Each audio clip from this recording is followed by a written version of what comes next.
Halo teman-teman, perkenalkan aku Koko. Di sini aku akan menceritakan sebuah kasus, di mana kasus tersebut sebenarnya cukup populer di Jepang. Kronologinya sendiri itu terjadi di tanggal 25 November tahun 88. Jadi kasus ini adalah sebuah kasus penculikan di Jepang yang sangat terkenal pada waktu itu, teman-teman. Korbannya adalah seorang mahasiswi bernama Junko Furuta. Kronologinya adalah ketika itu Junko Furuta lagi pulang sekolah, kemudian dia diculik oleh sekelompok anak muda. Sebenarnya kakak kelasnya sendiri itu berjumlah 4 orang, dan akhirnya kemudian Junko diculik untuk 40 hari ditahan. Selama 44 hari tersebut, Junko mendapat perlakuan yang sangat enggak enak, teman-teman. Jadi dia mendapatkan perlakuan asusila, terus dia juga disiksa, dipukul, kemudian dia juga dipaksa untuk meminum air urinnya sendiri. Sebenarnya motif dari keempat pemuda tersebut secara resmi itu belum terungkap sampai sekarang, tapi beberapa rumor mengatakan bahwa salah satu dari 4 pemuda tersebut ditolak cintanya oleh Junko.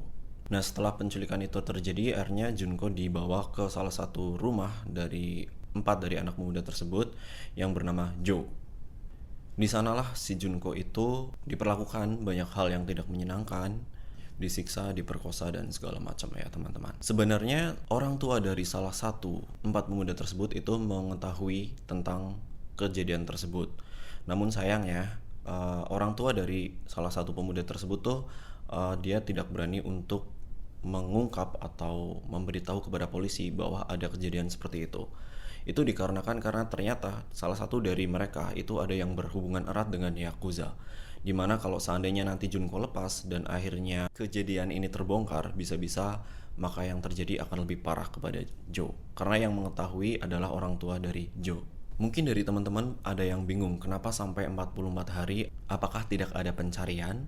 Tentu saja itu ada. Ternyata si Junko ketika diculik, mereka dipaksa untuk menelpon orang tuanya bahwa dia akan tinggal di rumah temannya untuk sementara waktu.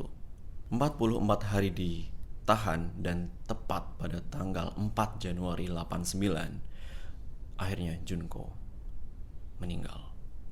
Kalian bisa bayangin itu, dimana dia setelah disiksa, kemudian dipaksa dan mendapatkan perlakuan asusila, dan akhirnya dia menghembuskan nafas terakhirnya di tanggal 4 Januari. 16 tahun adalah umur Junko karena dia pada kronologi itu masih berusia 16 tahun.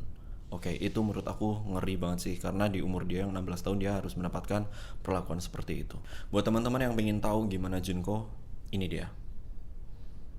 Terus buat 4 pemuda yang lainnya juga ternyata pihak kepolisian Jepang pun mempublikasikan wajah mereka, dan ini dia. Pihak kepolisian ternyata mencari Junko pun ternyata tidak dengan waktu singkat, teman-teman, karena membutuhkan waktu 1 tahun. Kenapa bisa sampai 1 tahun? Ternyata mayat dari Junko sendiri dimasukkan ke dalam drum, kemudian drum itu sendiri dikasih semen atau beton. Kemudian setelah itu betonnya dibuang ke daerah Adachi.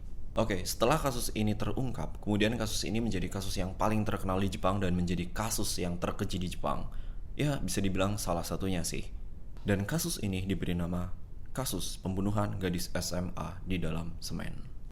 Dan kasus itu pun akhirnya setelah terungkap dan akhirnya dijadikan novel, manga, atau film di Jepang sendiri. Sampai sekarang kasus itu menjadi kasus catatan terkelam atau terkeji di Jepang, dan setelah filmnya beredar pun hampir seluruh masyarakat Jepang pun mengetahui kasus itu.